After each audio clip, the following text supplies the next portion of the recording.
Hi, everyone. Welcome to the a16z podcast. I'm Sonal, and today's conversation features U.S. Secretary of Commerce Penny Pritzker in conversation with a16z's Ted Ulyett, who heads up our Policy and Regulatory Affairs group. The conversation took place recently in Washington, D.C. as part of our inaugural event, bringing together Silicon Valley and D.C. technology and policymakers to talk all things tech and more. Join me in welcoming to the stage Secretary Penny Pritzker. Thanks. Great to have you here. Happy to be here. Thanks for having me. Thank you. Do you mind, by the way, if I call you Penny? No, I wish you would. Yeah. I'm a formal guy, so I would have said Madam Secretary through the whole interview, which would have gotten tedious, I think, for most people here. Right. Doesn't feel appropriate for the venue, exactly. does it? A Silicon Valley thing that feels a little formal. Right. Plus, I think it sounds like the title of a TV show or something like that. Exactly. Right? So, Secretary Pritzker needs little introduction to this crowd, either to those of you from Silicon Valley or those of you from Washington, D.C. She is, of course, an accomplished triathlete. This is a very fascinating, great piece of her bio. I think she actually has completed a full Ironman triathlon, and that was actually before Ironman was cool. Right? Shows what a terrible entrepreneur I didn't think, oh man, this is a big brand. I ought to look at investing in that, right? Instead. And the other stupid thing I think about that race was there were no clothes back then. I mean, in other words, I remember you had to have your bike shorts made and stuff for women. And I was like, oh, hey, wait a second. Now there's Nike, there's Sugoi, there's all these. It really shows what a terrible entrepreneur I was. You spent money rather than investing in it and writing it up. Right? Dumb. And the Secretary still competes, this is remarkable, I think, in triathlons to this day with your schedule. Yeah. Anyway, thought that was shorter ones, much shorter. Ones, yeah. Better than I can do. More to the point for today, though, Secretary Pritzker is the 38th Secretary of Commerce. She's headed up the Department of Commerce since 2013, so coming up on 3 years now, soon to be 3 years. Traditionally, the Secretary of Commerce is viewed as the voice of U.S. business within the President's cabinet. Mm-hmm. And Secretary Pritzker has seized upon that role. She's focused on providing American businesses and entrepreneurs the tools they need to grow and hire. A little more about Secretary Pritzker's background, because I think it is very relevant. She's not a lawyer or policymaker who came in. She's actually a business leader and entrepreneur herself. She previously founded and ran 5 businesses in the real estate, hospitality, senior living, and financial services industries. Also relevant for today, she brings to bear deep roots in Silicon Valley. So there's a lot of perspective you bring, a lot of familiarity with the Valley. Having been an entrepreneur, I think of myself as an entrepreneur and a business person, even though I'm in the government right now.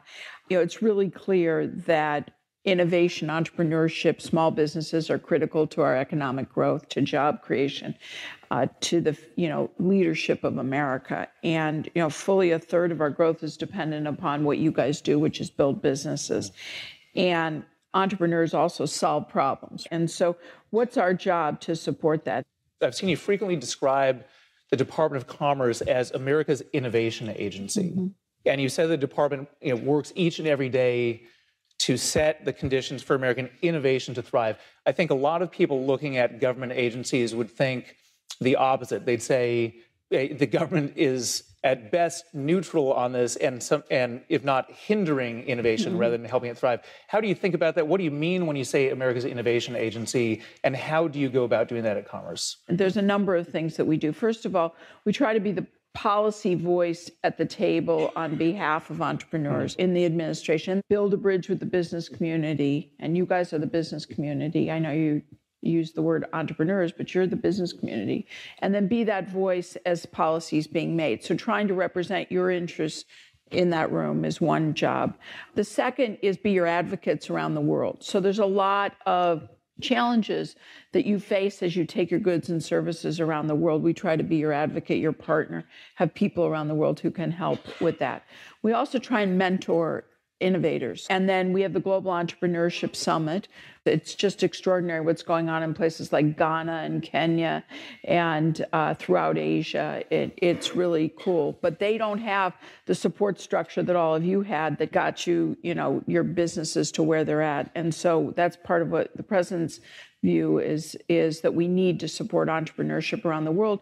It's a way to combat unemployment and some of the bad things that are happening. The other thing we do is we support advanced manufacturing. So we lead the National Network of Manufacturing Innovation, which are the advanced manufacturing institutes that are being created in the United States. The U.S. federal government puts up what's called $70 million to create an institute on 3D printing or composite materials or advanced manufacturing. And the latest one is smart fabrics. And that's matched at least 1-to-1, and in most instances, multiples to 1 by the private sector, local government, universities, the supply chain, and the community colleges. So the goal is to bring the workforce development along at the same time, which is another way that we support innovation is workforce training. But in these advanced manufacturing institutes, the idea is how do you take a technology from lab to market in the next 5 to 7 years? We've got to stay ahead of the game given how competitive the world is. And so those are some of the ways that we support innovation. We obviously play a big role in the digital economy and data as well. So it's helping out entrepreneurs both here getting started and developing technologies, but also serving as an ambassador for them overseas. Another thing I'll talk about is just immigration policy. Obviously, something really, I know many of you, as you're growing your businesses, are concerned about, because fully north of 50% of the people that we're training in this country in STEM fields are immigrants, right? They're here, they're students. And right now, we ask most of those people to go home, which is crazy. We need that talent here in the United States. And DHS is doing two things. The Department of Homeland Security, and forgive me, this is a bad habit I've gotten into since I've come to Washington.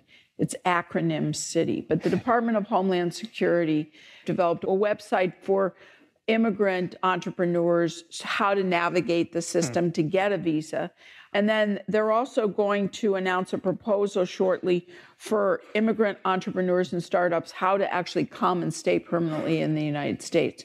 So we're really focused on trying to address that, even though, frankly, we need comprehensive immigration reform in this country in order to address the challenges that we face in this area, not just H-1B visas and L-1 visas and EB-5 visas, but also, to address the 11 million undocumented folks living in our country. I think that's certainly the predominant view in Silicon Valley. There seems to be the logjam now where Republicans are for H-1B and not for comprehensive, Democrats the opposite. And so there's that logjam. But to get, in Washington, something I've learned, everything's about compromise and building coalitions to support things. You need to bring the Dems and the Republicans together, which means you got to deal with comprehensive reform and the high value visas, high talent visas. And so that's why comprehensive makes sense, because it'll build the kind of political coalition necessary to get this done. Do you see any prospect of that on the horizon, or is it? Well, we have to get past the rhetoric of this election, and it depends on who's president, and depends on, right now it's silly, the policy that we have. It's not addressing the moral obligation that we have to the people living in our communities, and it's not addressing the demands we have for folks that we're training in the STEM fields. So we're kind of losing on both fronts. It's hugely beneficial if we were to do comprehensive immigration reform. It's worth about $1.4 trillion to our economy. So I can make the economic argument too.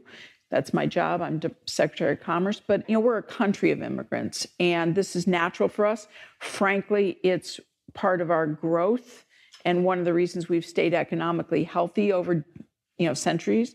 Yeah, and there's been some bipartisan support for that, at least in the not too distant past. Many of the points you're making now, I remember George W. Bush making back in 2005, just about the need for comprehensive, and didn't get through that, and it seems to be stalled now. In talking about your support for innovators and for innovation, you mentioned your outreach around the world. I'd be curious to get your perspective on, when you do that, how are American tech companies viewed in your travels? Positively, negatively, mixed? What have you found?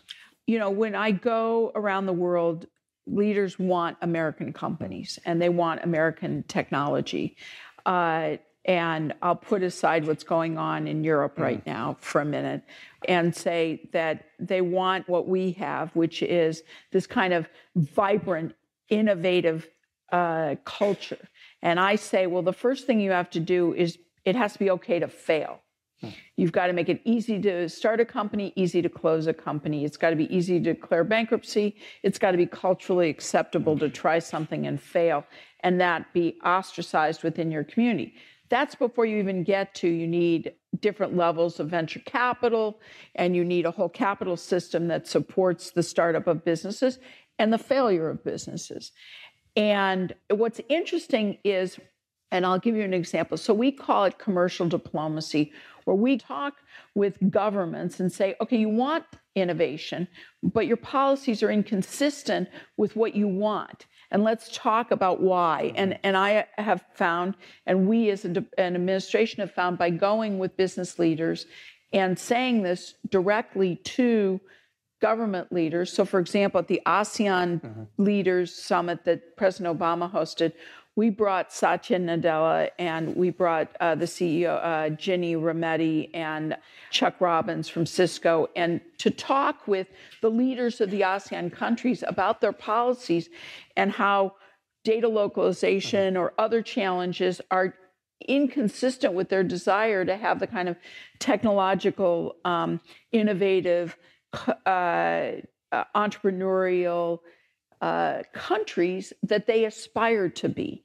And it's funny, it requires that. It requires not just me as a government representative, but requires folks like yourself coming with us to explain why it doesn't work. So, for example, when I was first in this job, I'm in Indonesia, and a minister comes to me and says, we really want Apple here in Indonesia, and would you please call Tim Cook? We'd like Apple. I said, look, I'm happy to call Tim Cook, but you are putting in place policies that are requiring data localization. Apple is in the cloud business. That's completely inconsistent with, and I'm sure they'd like to access your market and everything, but your policies are inconsistent. It's like the light bulb doesn't go off until you sit down and actually talk about the practical aspects of policy. And so that's been a big part of what we've been doing. It's why it's really important. What you said about meeting with the foreign leaders resonates even with us at Andreessen Horowitz. We'll bring in lawmakers, policymakers as they're visiting California, and bring them into to our building. We'll have discussions with them. And when it is foreign leaders, that is frequently the ask. It's what are the preconditions that we need to create in, name your country, to create the Silicon Valley in France or in Germany or in Indonesia or in Australia. And government officials from a European country, which I will not mention, came in, I think it was about 4 days after the ECJ had blown up the safe harbor. And so that was my response as well. I said, we can talk about ready access to venture capital funds, but at minimum, you got to create a rule of law and a legal framework that allows certainty, predictability, and when you rip safe harbor away, that it runs contrary to that. So we've had that same experience. I would ask though about safe harbor and privacy shield. Where are we? And one of the biggest questions we got around that time, these are small companies. The big companies can figure out how to handle the safe harbor and validation, but the small companies are saying, what in the world do we do? We've got data, we've got employee data that's over there, we've got user data that's coming from Europe. Help us.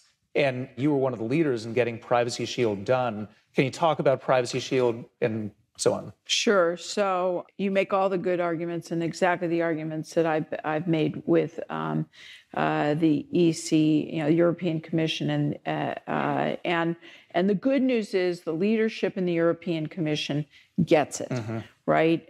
They understand that we do $280 billion of digital commerce annually right now, and it's only growing. And they also understand that there's 4,000 businesses roughly across the Atlantic that benefit from having, in essence, a safe harbor for how do you send data back and forth across the Atlantic where privacy is protected, when the privacy regime in Europe is structured differently than it is here in the United States.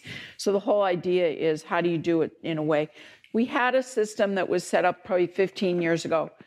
15 years ago, we didn't even have an iPhone. So it needed an update. It didn't need a total destruction. Total right? destruction, but it needed an update. The Privacy Shield is, as we call the new structure, I think it satisfies the court case. It will allow data back and forth. It has the unanimous approval of the European Commission. We now need to get state approval, and that effort is going on right now in Europe. And the challenge, and this is what I've said to my counterparts in Europe and to the leaders of the data protection agencies in each of the states, technology is evolving. We've built in now to the Privacy Shield the ability to step back each year and look and see, do we need to tweak things so that we can make sure that an individual's privacy is protected. This summer, we're hoping that the states will vote and then it will be in effect. That's where we're at. I noticed that last week, the Article 29 working group? Yeah, which are the data protection agencies of the member states. So they voiced, strong objections to it or strong reservations, something strong. And is that part of the process? Part of the process. They don't have a vote, but they have a say, right? And so our teams have been analyzing their suggestions, and we're open. We're open to if there's process changes. What we don't want to do, and neither does the European Commission, is open the document back up and say, let's renegotiate, because we have an annual process of review where we can say, okay, we need to tweak this or tweak this, that. But the posture that we're both taking and working on with the states is that, look, we have to get out of the starting blocks. Let's not let perfect be the enemy of good. You want protection. And that's your job. I get your role. And we've created lots of ways for citizens to have redress. And we've created lots of mechanisms. Let's start and see how it works. Because the other thing to keep in mind, and this is unbelievable, there have only been 4 cases. 4 cases. So before we decide there's going to be thousands and thousands of people who are unhappy, let's start and see how it works. My personal commitment is we're all in to try and get this thing done this summer. Appreciate it and are hopeful because it's just a critical piece of allowing these companies to function. Staying on the international front, you recently took a pretty interesting trip to an interesting place. Talk about Cuba. So Cuba, really extraordinary. It's an island, 11 million plus people living 90 miles off of Florida. And the truth is, when you say you don't have relations with a country, it means you don't know a lot about them. And over the last year plus, it has been extraordinary for our governments to get to know each other. And what's even more extraordinary is our peoples getting to know each other. The Department of Commerce have had the honor of playing a really important role in helping the president effectuate his policy. And the president's attitude has been very simple. Isolation didn't work. Let's try engagement, right? So the Department of Treasury really has done regulatory changes that allow goods and services to be paid for, both directions. And the Department of Commerce plays the role of changing regulations that allow the sale of goods and services to happen, the precise products. We are limited by the embargo, and so there's only so much that can go on. However, now we have direct mail. Now you can make a direct phone call. Now you can take a direct flight. Now you can go visit. You can self-certify.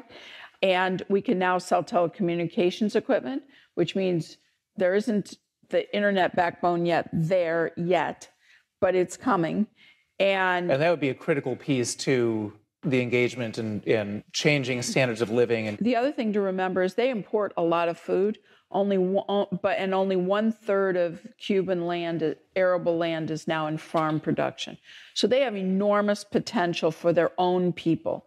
The visit was amazing on a couple of levels. First of all, to see the fruits of our labor, and the Cuban people lined the streets. They were excited by the presence of the U.S. president. So that was really very gratifying. The other thing that was most amazing was there was a press conference. And it was the very first time President Castro has taken questions from the Western press. And so for the Cuban people to see that And to have that occur, you don't appreciate that because for us, the press is ubiquitous. But there it was really extraordinary. Any hard questions to him? Were there? Oh, yeah. It was very symbolic but substantive also. So it was really important. And the third benefit to think about is our whole relationship with Latin America has changed for the better because of recognizing Cuba. There's, knock-on effects in terms of creating an environment where you can do more business throughout the Western Hemisphere. You talked about the infrastructure piece and telecommunications equipment, but is there a plan to push for internet freedom, for internet access there, to use over time commerce, others to push for that? You have to remember Cuba's a sovereign nation. Yeah. I think that the fact that they've embraced this relationship and they've embraced the kind of travel and engagement and telecommunications will evolve in a direction that will lead to greater engagement for the Cuban people. Another issue ripped from the headlines, TPP. Near and dear to your heart. You're clearly both the administration, but also commerce in particular, strong advocates of TPP. I noticed that EFF has objected to some of the copyright provisions, but that's a detail in this important detail, but a detail there. Can you talk about prospects with the TPP as you see them? You know this, but I'm going to emphasize the strength of a country is often judged by the strength of its economy. 95% of customers are outside the United States. 80% of purchasing power is outside the United States. Asia Pacific region is the fastest growing middle class in the world. Over the next 15 years, you're going to see it go from about 500 million to 570 million middle class to somewhere between 2.5 and 3.5 billion. I've seen numbers in that range in 15 years. So that's a market you cannot afford not to have access to. Our companies cannot afford not to have access to. And the problem is with the rhetoric and the political campaigns and all this, it's really up to all of us to take action now. And I think that you have to recognize that, there have been 100 free trade agreements in the Asia Pacific, none of which are the benefit of us. And our competition has access, lower tariffs, and TPP contains, labor standards and environmental standards that all of you would support. In any deal, you can always find something you don't like, right? You guys have all negotiated deals. To make a deal, you have to compromise. There's some compromises here. I'm not suggesting it's perfect for everybody. But this deal, we cannot afford to let it pass. It's good for your businesses. It's good for the people, the workers in America. We have 11.5 million people whose jobs depend on selling goods outside the United States. And the business community has to be heard now. And your employees need to understand the importance to the growth of your businesses, access to those markets. When you talk, it's interesting to me to hear that your perspective as American business has not been engaged enough on this and not been loud enough. Is that a critique of American business generally? They've just been hiding in the tall grass, as they say, or is it directed specifically at the tech sector in Silicon Valley that you think should speak up more? Is it everybody? I love all my children equally, and so I'm going to chastise all my children equally. It's everybody. Yeah. I think all of us need, if we think this is important, we have to stand up and say so now, and we have to be heard, because the window will close, and I don't know when it opens again. Okay. Question now on your management style and what you encountered coming from the private sector to Washington.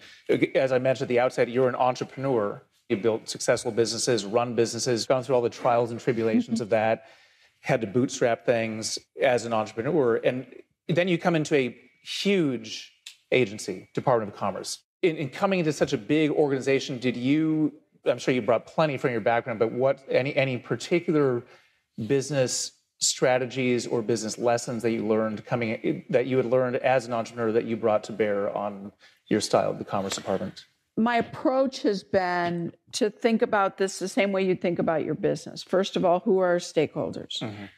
Our number one stakeholders are the business community. That's tech, that's data, that's manufacturing, that's, ag, that's everything. That's energy, you name Fisheries. it. Fisheries, definitely a big part of our stakeholders.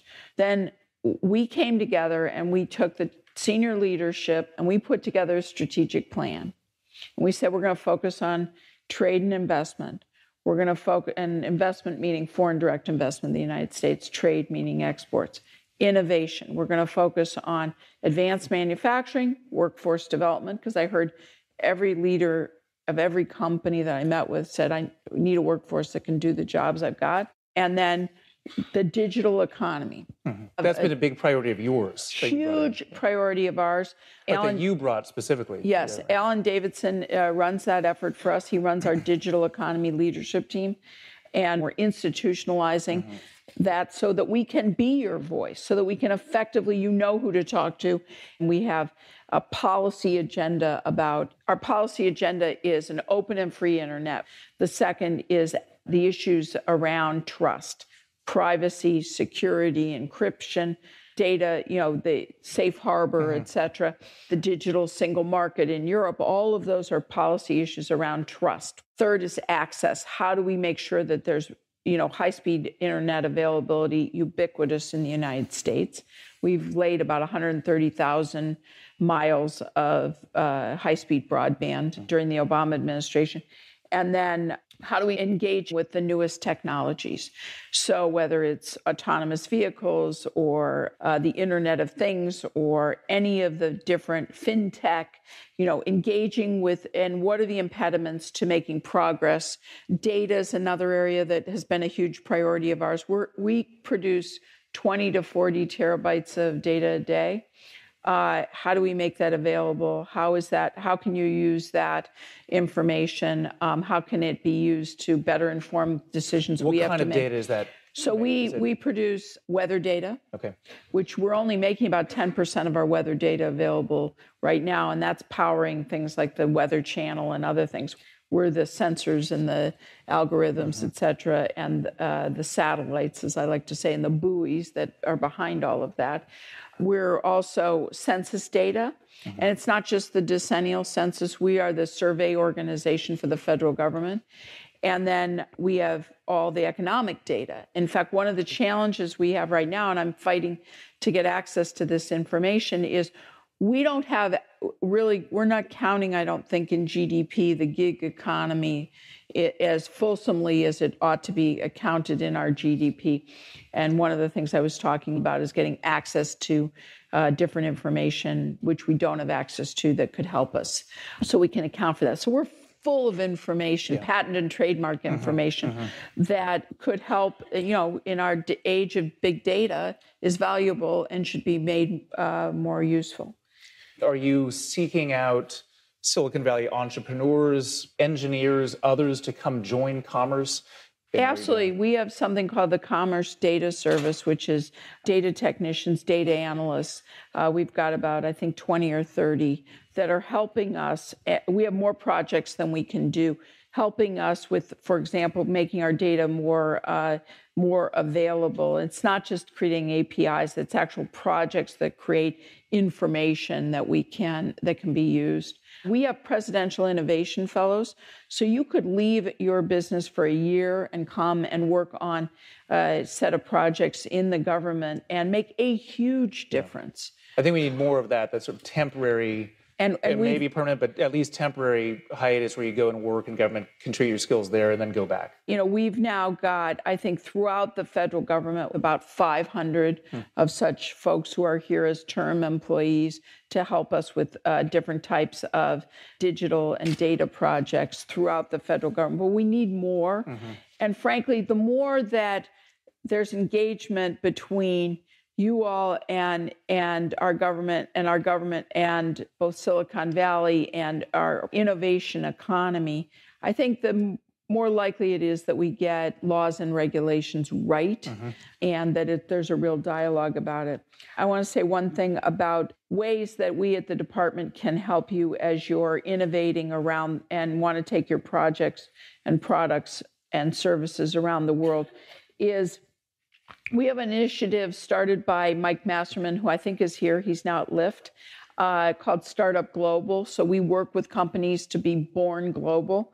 We have our foreign commercial service officers in 75 or 80 countries around the world. Their job is to help you navigate in those countries.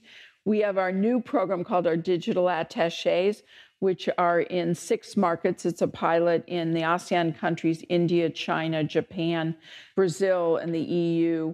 And these are folks whose job it is to help you address digital issues in those countries, overcome trade barriers, drive policy change as it relates to technology, and be on the front line of helping small and medium-sized businesses in those markets. So, we're a service organization. You're our customer. Please call on us. We appreciate that. We appreciate your work, Secretary Pritzker, on being America's innovation agency. Thanks so much for joining us and for spending time with all of us here in the room today. Thanks for including me.